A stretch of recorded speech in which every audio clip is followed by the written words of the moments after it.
அமைச்சர் மரிய வில்சன் வெளியிட்டுள்ள வெள்ளை அறிக்கையில் துறை வாரியாக உள்ள கடன் விவரங்களும் குறிப்பிடப்பட்டுள்ளது. அதன்படி பொதுத்துறை நிறுவனங்களின் கடனையும் சேர்த்து மாநிலத்தின் மொத்த கடன் பொறுப்பு 13.18 லட்சம் கோடியாக உள்ளது என தெரிவிக்கப்பட்டுள்ளது. தமிழகத்தில் 4.87 லட்சம் கோடி ரூபாய் கடன் கடந்த 5 ஆண்டுகளில் சேர்ந்துள்ளது என்றும், சுதந்திரத்திற்கு பின்னர் 60 ஆண்டுகளில் பெற்ற கடனை விட கடந்த 5 ஆண்டுகளில் பெற்ற கடனின் அளவு அதிகம் என்றும் அமைச்சர் குறிப்பிட்டுள்ளார்.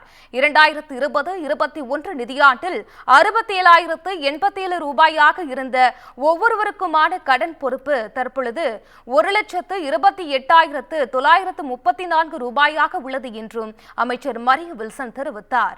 மாநிலத்தில் சொந்த வருவாயில் 1/3 பங்கு வட்டிக்கே செல்கிறது என தெரிவித்த அமைச்சர், ஒவ்வொரு ஆண்டுக்கும் வட்டி செலவு 67,050 கோடியாக உள்ளது என்றும் குறிப்பிட்டார். மின்துறையில் 2,47,000 கோடி ரூபாய் கடன் உள்ளது என குறிப்பிட்ட அமைச்சர், மின் வாரியத்தின் நஷ்டம் 1,82,000 கோடி ரூபாயாகும் என தெரிவித்தார்.